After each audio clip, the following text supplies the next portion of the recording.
नमस्कार, मैं नाज़मीन खान और आप देख रहे हैं एसपीएन 9 न्यूज़। अब कहाँ गायब है हरियाणा में भारतीय जनता पार्टी की सरकार, जो कहती है कि हरियाणा में क्राइम का अंत हमने कर दिया है, अपराध कहीं नहीं है, महिलाएं सुरक्षित हैं और अब हर युवा आगे बढ़ने की कगार पर है, नशा मुक्त है। भारतीय जनता पार्टी तीसरी बार अपनी सरकार तो बना लेती है, लेकिन फिर विवादों में घिर जाती है। एक ऐसा मुद्दा जहां आम जन की सुरक्षा तो छोड़िए, आला अधिकारियों पर गंभीर आरोप लगाए जाते हैं, क्योंकि पुलिस प्रशासन द्वारा ही जब ऐसी घटनाओं को अंजाम दिया जाए तो आम शख्स यहाँ पर कैसे सुरक्षित रह सकता है, खासकर महिलाएं, खासकर बेटियां कैसे आज़ादी के साथ हरियाणा में घूम सकती हैं, जब ऐसी ही घटनाएं आपको खुद एक ऐसी जगह पर देखने को मिल जाए जहां से आप न्याय की उम्मीद रखती हैं। दरअसल फतेहाबाद में एक बड़ा मामला सामने आया है। ये मामला है कि आला अधिकारी पर एक बड़ा गंभीर आरोप खुद के ही सहकर्मियों द्वारा लगाया गया है और इन सहकर्मियों की बात करें तो इसमें महिला कांस्टेबल शामिल हैं, इसमें हेड कांस्टेबल शामिल हैं, इसमें आपको बता दें एसआई के अलावा इंस्पेक्टर रैंक की महिला जवान भी शामिल हैं, जिनका कहना है कि उनके साथ गलत व्यवहार किया गया है। यौन शोषण का आरोप एसपी पे लगाया जाता है और इसके साथ ही एफआईआर यहां पर दर्ज की जाती है। इस मुद्दे को लेकर मुख्यमंत्री न्याप सिंह सैनी कहते हैं जांच चल रही है और गायब हो जाते हैं, लेकिन जांच अभी तक ही चल रही है कि कोई भी इंसाफ इन पुलिस प्रशासन में मौजूद इन रैंक की महिला अफसरों को नहीं मिल पा रहा है। इन ऐसे आरोप यहाँ पर सामने आ जाते हैं जो सीधे तौर पर एक बड़ा आरोप भारतीय जनता पार्टी पर खड़ा करते हैं।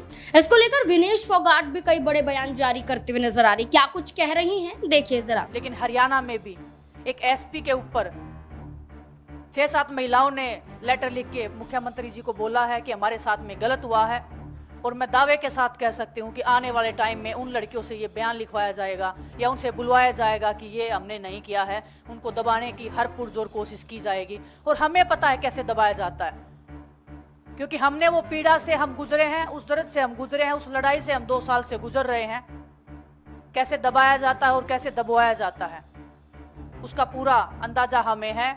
और मैं फिर भी आप सबके माध्यम से मैं उन बहनों को कहना चाहती हूँ कि आपकी ये बहन सड़क से लड़ाई लड़के विधानसभा में आपकी आवाज उठाने के लिए वहां तक पहुंची है।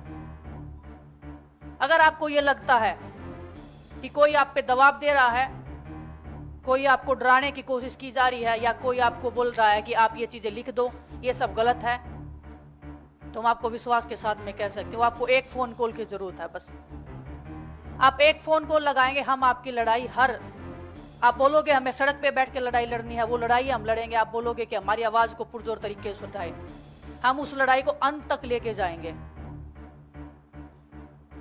तो मैं सभी देशवासियों से एक अपील करना चाहती हूँ आपके माध्यम से, ये जो 50% जो आबादी हमारे हिंदुस्तान में है ये महिलाओं की, इसकी ताकत शायद प्रधानमंत्री जी भूल सकते हैं, शायद गृह मंत्री जी भूल सकते हैं, शायद ब्रजभूषण जैसा अपराधी भूल सकता है, लेकिन हम महिलाएं अपनी ताकत को नहीं भूली।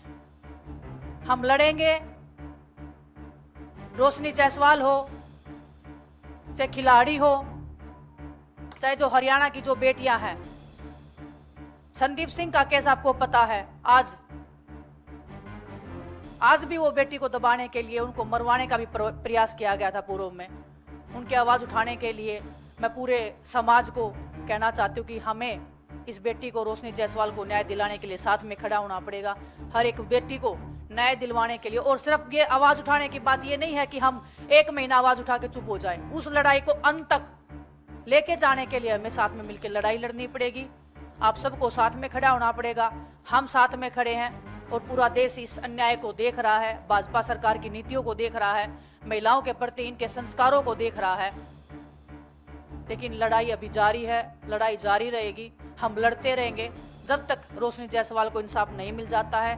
उसके खिलाफ में जिन लोगों ने ये अभद्र टिप्पणियां की हैं उनको सजा नहीं मिल जाती है। हम लड़ाई लड़ेंगे और अंत तक इस लड़ाई को लेके जाएंगे। विनेश फोगाट को आपने सुना? दरअसल आपको ये बता दें कि ये पूरा मामला सामने आया। विनेश फोगाट अब ये कहती हैं कि जहां बृजभूषण शरण सिंह के खिलाफ हम लगातार इंसाफ की मांग करते हुए नजर आए, बृजभूषण पर यौन शोषण के आरोप लगे और ये कहा गया कि हम इंसाफ चाहते हैं लेकिन अभी तक इंसाफ नहीं मिल पाता है, वही लड़ाई अब हरियाणा में विनेश फोगाट के जरिए लड़ी जा रही है और दावा किया जा रहा है कि हमें इंसाफ चाहिए। और वो ये कहती हैं कि उनकी लड़ाई हम लड़ेंगे, उनके लिए हम तैयार हैं। अब देखना होगा कि बीजेपी इस पर क्या एक्शन लेती हुई नजर आती, क्योंकि सिर्फ जांच चल रही है ये बोलकर पल्ला झाड़ देते हैं मुख्यमंत्री नियाप सिंह सैनी। देखना होगा कि इस पूरे मामले पर क्या कुछ नया मोड़ आता है। आपको क्या लगता है कि बीजेपी तीसरी बार सत्ता में तो आ गई, लेकिन क्या हरियाणा की जनता बीजेपी को पसंद करती है? क्या हरियाणा में बीजेपी फंस चुकी है? क्या लगता है आपको? क्या है आपकी राय इस मुद्दे को लेकर? अपनी राय कमेंट सेक्शन में जरूर दें। देखते रहें SP9 न्यूज़। धन्यवाद।